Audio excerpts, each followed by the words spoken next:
অসম আদিবাসী ছাত্ৰ সন্থা কেন্দ্ৰীয় সমিতিৰ নিৰ্দেশ মৰ্মে আজি আশা তিনিচুকীয়া জিলা সমিতিৰ উদ্যোগত সমগ্ৰ অসমৰ লগতেই তিনিচুকীয়া জিলাৰ 5টা MLAৰ মন্ত্ৰী বিধায়কৰ ঘৰ ঘেৰাও কাৰ্যসূচী ৰূপায়ণ কৰা হৈছে। সমান্তৰালভাৱে আজি ডুমডুমাৰ বিধায়ক ৰূপেশ গোৱালাৰ ঘৰৰ সন্মুখত আমি ঘৰ ঘেৰাও কাৰ্যসূচী ৰূপায়ণ কৰি অসমৰ মুখ্যমন্ত্ৰী ডক্টৰ হিমন্ত বিশ্ব শৰ্মালৈ বিধায়কৰ যোগেদি এখন স্মাৰকপত্ৰ প্ৰদান কৰিবলৈ গৈ আছোঁ। এই স্মাৰকপত্ৰৰ প্ৰথম দাবী হৈছে যে 125 সংবিধানৰ 125 সংশোধনী আইনৰ মতে অসমত বসবাস কৰা প্ৰায় 1.5 কোটি আদিবাসী চাহ শ্ৰমিকক জনজাতিকৰণৰ মৰ্যাদা প্ৰদান কৰিব লাগিব। অসমত বসবাস কৰা আদিবাসীসকলক ভূমি পট্টা প্ৰদান কৰিব লাগিব। অসমত বসবাস কৰা আদিবাসীসকলক অট'নমাছ ছেটেলাইট কাউন্সিল প্ৰদান কৰিব লাগিব। অসমত বসবাস কৰা আদিবাসী বিশেষকৈ চাহ শ্ৰমিক লোকসকলক যি শ্ৰমিক আইন ন্যূনতম মজুৰি আইন সেই আইনৰ মতে 550 টকালৈ বৃদ্ধি কৰিব লাগিব।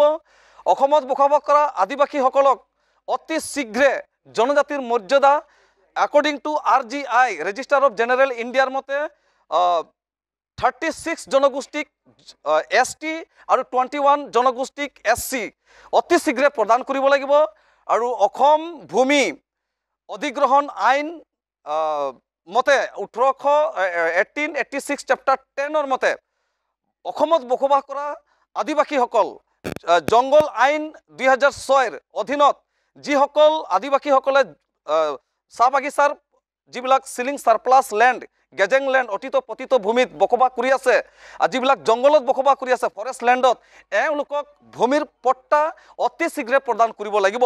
বৰ্তমান শাসনাধিষ্ঠ বিজেপি চৰকাৰখনে বহুত তেনেকুৱা অসমত বসবাস কৰা আদিবাসীসকলক ফটা ঢোল বজাই কিছুমান মিছা প্ৰতিশ্ৰুতি দি আজি আহুৱা ভৰা কিছুমান কথা কৈছে।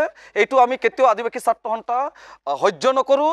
অনাগত দিনবোৰত এই দাবীসমূহ যদি সম্পূৰ্ণ নহয় তেনেহ'লে আগন্তুক পঞ্চায়ত নিৰ্বাচন আৰু 2026ত বিধায়কৰ নিৰ্বাচনত কিন্তু ইয়াৰ প্ৰত্যুত্তৰ দিবলৈ আমি আদিবাসী ছাত্ৰ সন্থা তিনিচুকীয়া জিলা সমিতিৰ লগতে সমগ্ৰ অসমত প্ৰস্তুত আছে। এই কথাটো স্পষ্ট। আৰু এইখিনিতে এটা কথা আমি কৈ দিব খুজিছোঁ, আমাৰ বিধায়ক ৰূপেশ গোৱালা ডাঙৰীয়াক, তেখেত যেহেতু অসম চাহ মজদুৰ সংঘৰ কেন্দ্ৰীয় সমিতিৰ সম্পাদক, তেখেত শ্ৰমিকৰ কাৰণে স্পষ্টভাৱে কৈছোঁ, শ্ৰমিকৰ কাৰণে সৰ্বাংগীন উন্নয়ন আৰু বিকাশৰ কাৰণে তেখেত মাত মাতিব লাগিছিল। তেনেকৈ কিন্তু মাত মতা আমি দেখা নোপোৱা নাই।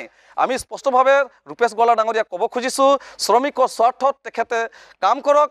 তাৰ লগত সমগ্ৰ আদিবাসী লোকসকল আছে।